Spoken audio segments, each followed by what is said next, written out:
Hello, welcome. Welcome to the Late Flight Show. A bit of turbulence there, but not to worry because I'm here and everything is going to be fine.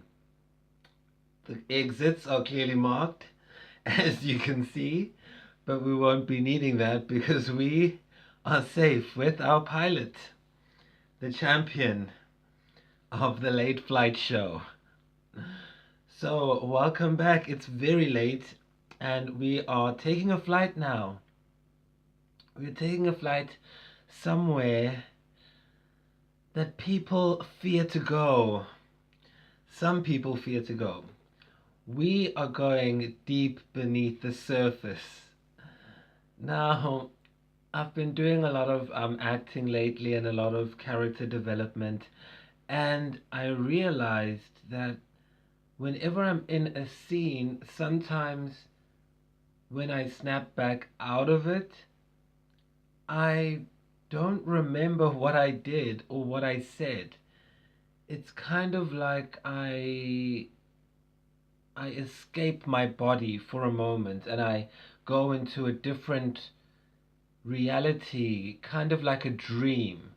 And then when I come back, I can only remember bits and pieces, and I can never remember it from my point of view. I always remember it as if I'm looking at myself from outside myself, as if I was the camera, but in my memory.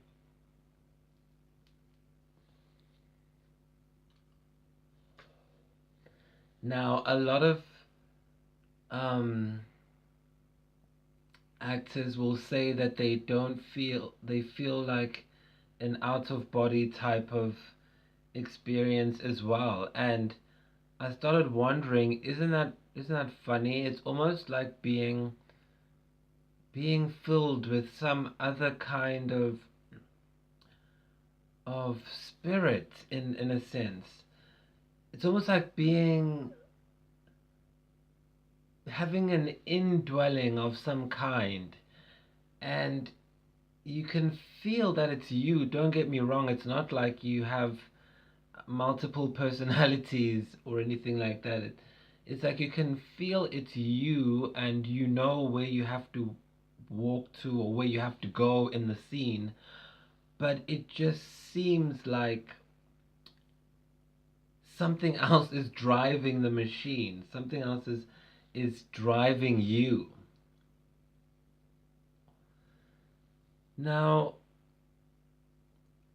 in ancient times, they used to, you know, call people who had the ability to do this kind of thing, like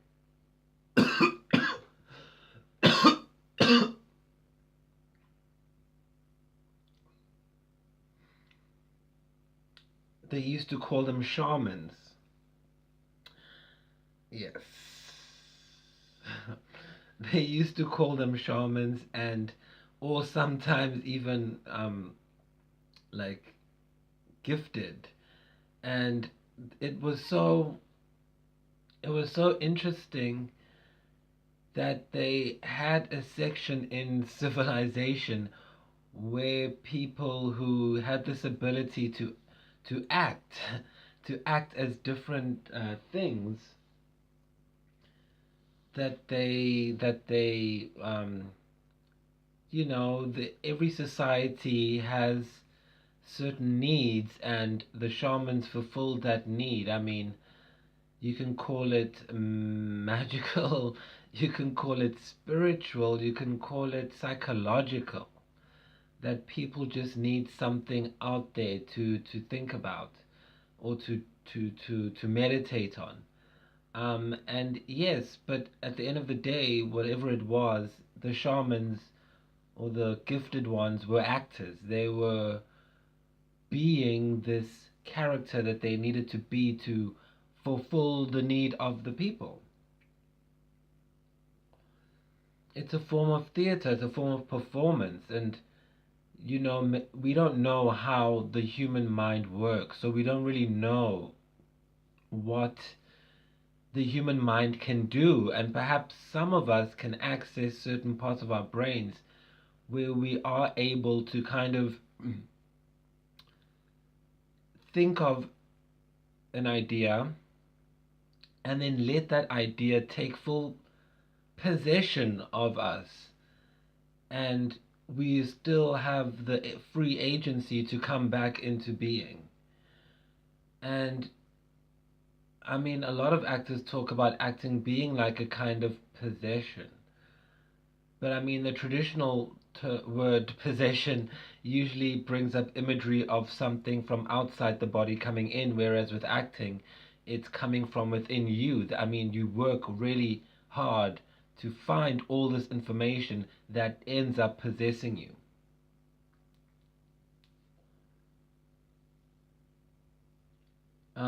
I had to do a romantic role, and I had no idea what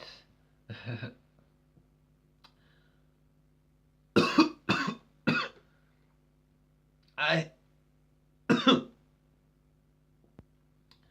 this this this really truly is the Late Flight Show. Okay, so now I'm gonna use my I'm gonna use my deep voice. This is the hashtag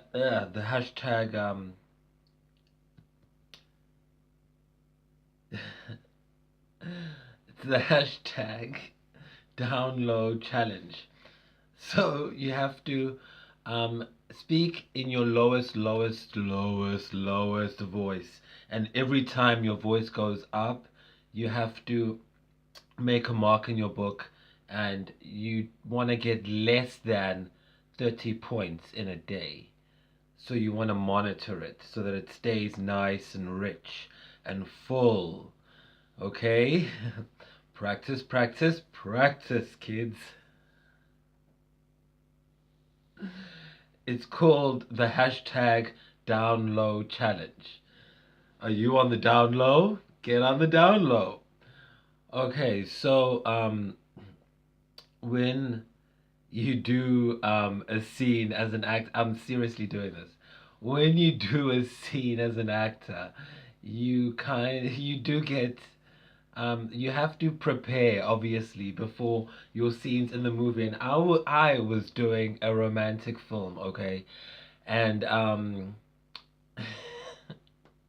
I was doing a romantic film, and I think I'm gonna add a bit more growl. Mm. I was doing a romantic film. I was doing a romantic film, and I had no idea how to be romantic because I was like kind of young, and um, so I obviously had to do a lot of research, and part of my research was looking at other performances in other films. And one of the films that I really loved watching was Before Sunset, directed by Richard Linklater and starring Ewan McGregor and Julie Delpy. Delpy.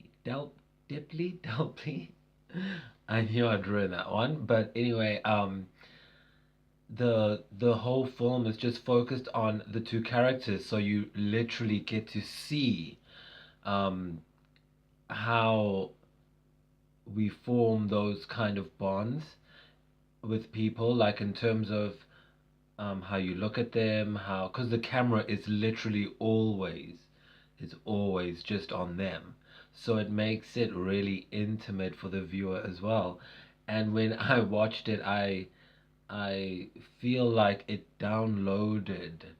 I mean, I'm not saying I copied their performance, no. It's kind of like a kind of understanding that you get, and it downloads into your mind where you understand what they were doing by understanding how they did it, and not necessarily what they did.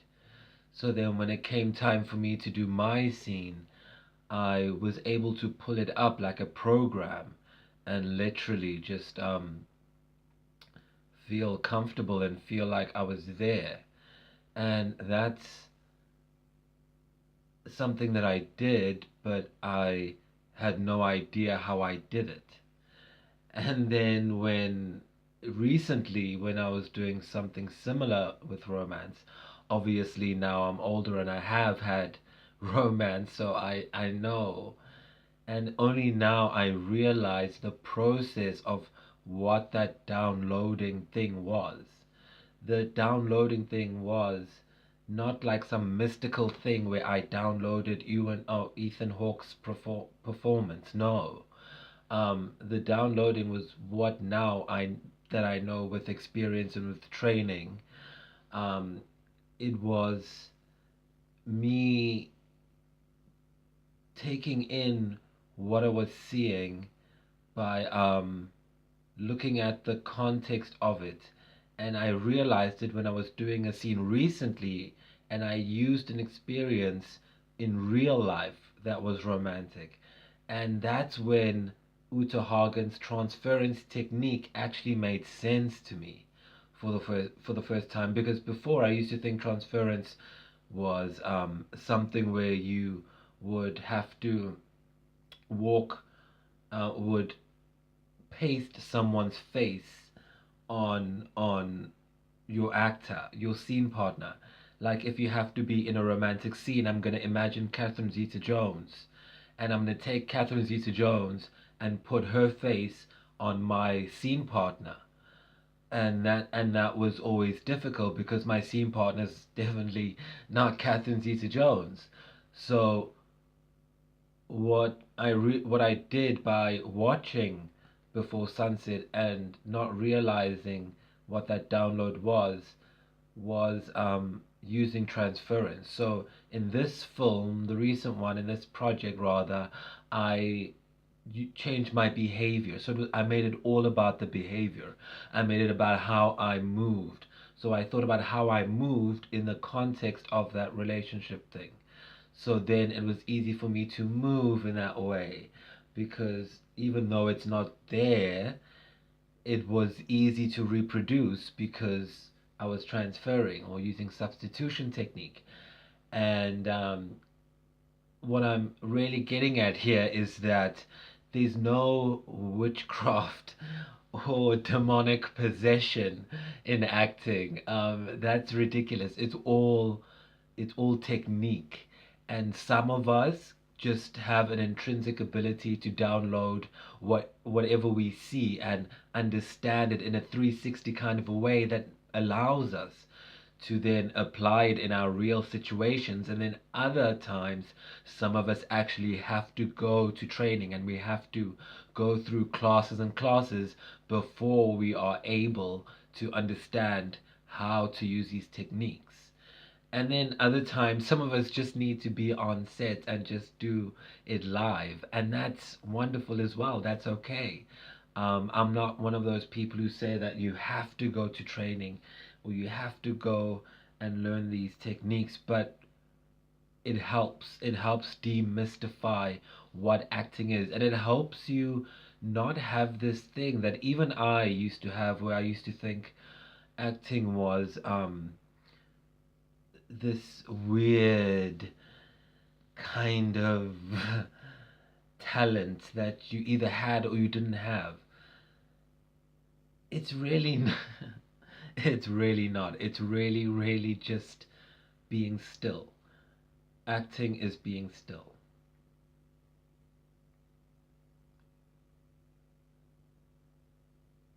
You see what I'm doing right now? This is acting. This is how you act. You just remain really, really still. And then you can move your face around and give looks to the camera, to all of those wonderful people out there in the dark. Oh, Mr. DeMille. If you don't get that reference, then I suggest you brush up on your film history and go look up Paramount. Okay? Because if it wasn't for me, there would be no Paramount Studios.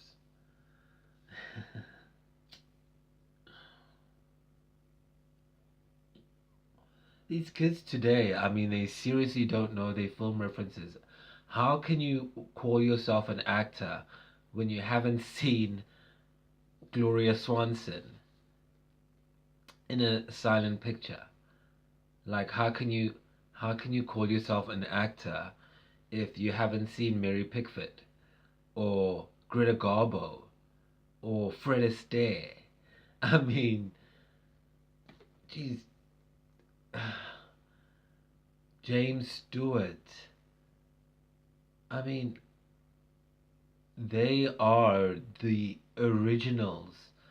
And also directors like Fritz Lang, who really pushed actors. I was watching some scenes from Metropolis, directed by Fritz Lang, and it's really amazing the way that robot woman, just moves in the scene in 1920 something is really amazing. It always makes me wonder what technique were they using? How did they get into those characters where they were playing things that were never ever seen on screen ever before, like robots? How did they know how a robot was supposed to move? How did they know that they had to interact in a certain way considering the costume they were wearing? Wow, this deep voice thing is really interesting. Um, I don't know if it's consistent or not, but it just feels like it's coming from the diaphragm more, so it should develop better. I'm filming something soon, so that's why I'm practicing. And like I said in that work on your voodoo episode, um, I think last week, you have to, or maybe I don't know when. Okay, yeah, I'm on a flight, dude. Dude, I'm on a flight. Speaking of dude, shout out to Brody White. Oh, dude, that is an awesome actor. Wow. Yes. Now he can act. If you want to go see acting, look look up Brody White. Hooray, perfect. Yeah, that one. And there's another one. I can't remember it, but yeah, amazing actor. And maybe even inspiration for the Late Flight Show character. On the Late Flight Show, this is a very meta show because metamodernism is where style of acting is going. And I know I was talking about possession, but this is still pointing to the fact that these things are not weird, they're all cultural.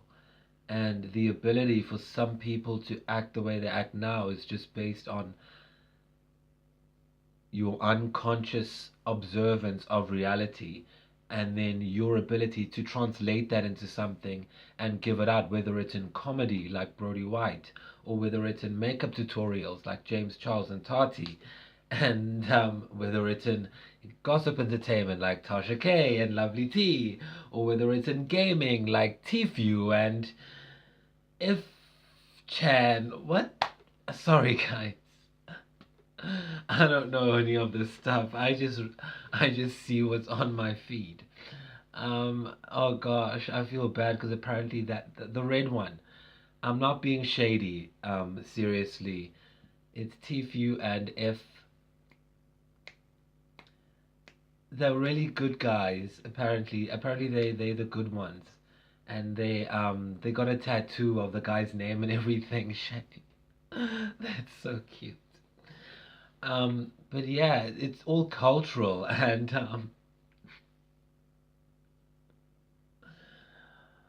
wow, this is something else. Luckily, it's legal in my country, so where you at? You're watching from Spain, you're watching from America, you're watching from Italy, it's legal in South Africa. Where you at? Um, so yeah, it's not possession. It's just I think maybe also with my autism, I have the ability to take in things like a sponge, and because half of the time I'm trying to figure out what's going on, um, maybe I overanalyze, and then when it comes time to actually acting, I've overanalyzed so much that when I'm just being it's normal, it's acting, and it's yeah, but I mean, it's not, but there is, you do feel like you're not there. There is something different about it. It's more than that. And it's kind of like an advanced technology. So I wouldn't say that it's magic, or, well, it's magical in the same way that it's magical that I'm able to have you in my late flight show all around the world. So the magical part is the fact that it's an idea. This is an idea that we're sharing. It's not real. None of this is real. It's completely fabricated. Even the circumstances of you watching this is contrived. It's not real. You had to block yourself off from the world in order to watch this.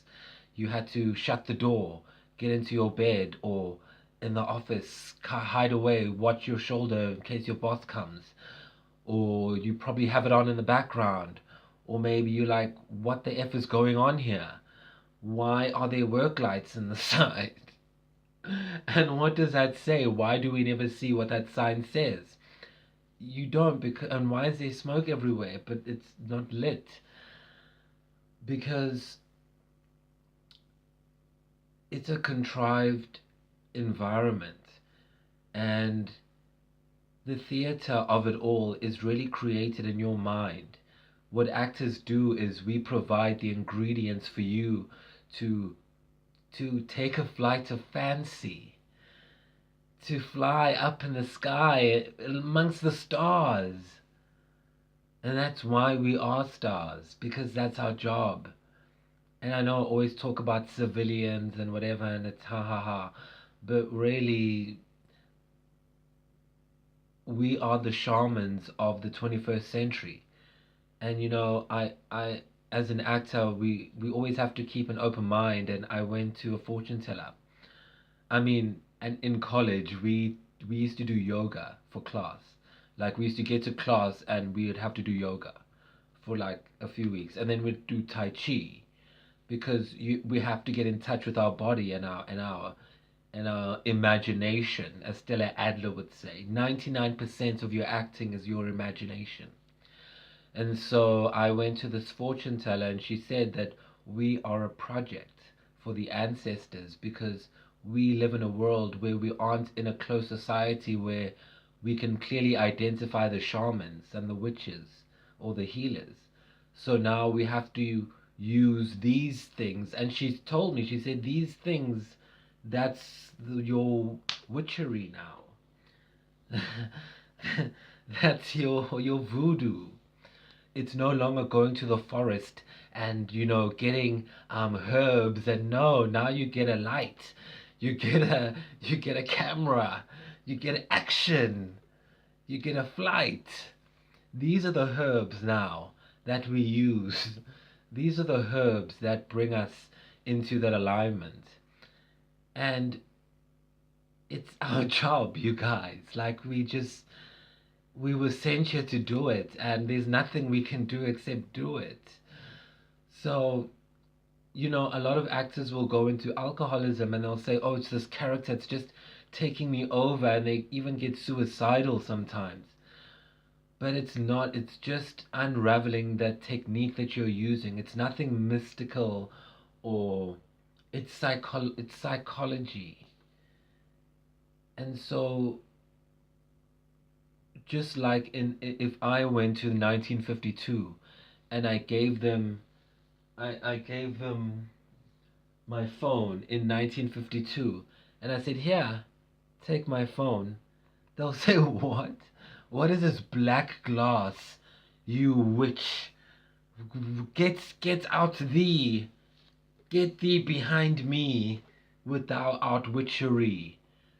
But now in 2019, we know that I know when I went up, I am going back down.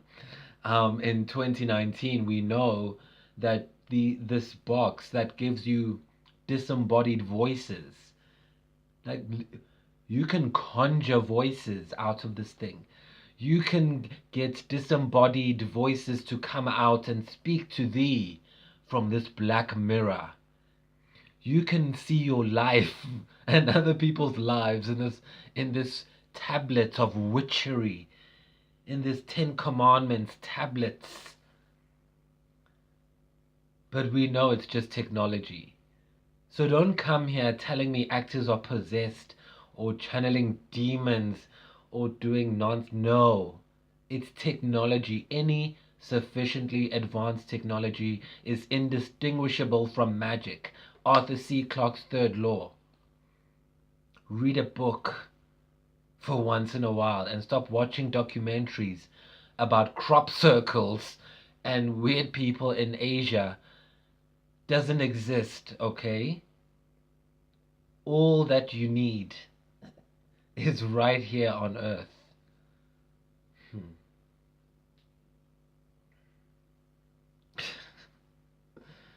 Damn kids. Then you come here telling us Illuminati. Meanwhile, we're working our asses off, and then you say it's gang signs or whatever those numbers you have. Come on now. It's all technique. Some of us have it. I mean, I was talking to a friend of mine, and I wanted to to faint. Actually, I'm a spokesmodel for his brand, the Tract Organization. Brent, hi Brent. I was talking to him and he was telling me something. And he was saying how it was like a download. And he's super, super, super duper smart. The smartest, I think the smartest person I know. In fact, he is the smartest person I know. And check out the Tract Organization. Amazing. And when he was describing this process of how he was getting this knowledge, I was like, oh my gosh, that's exactly what happened to me. But I can't say this because it'll sound insane, right? Like a conspiracy theory.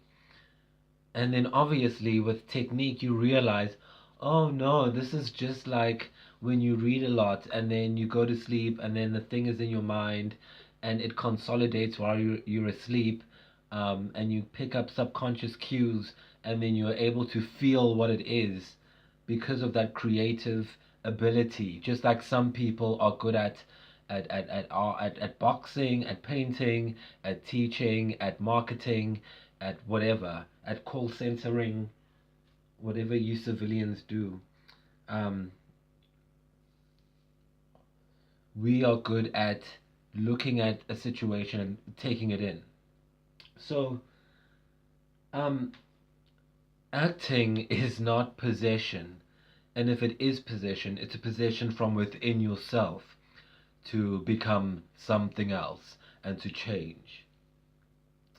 So now I'm going to continue relaxing on my flight, if you don't mind. It's always nice flying on Air Australia. Air Australia, if you're listening, please holler at your boy. Hashtag download challenge.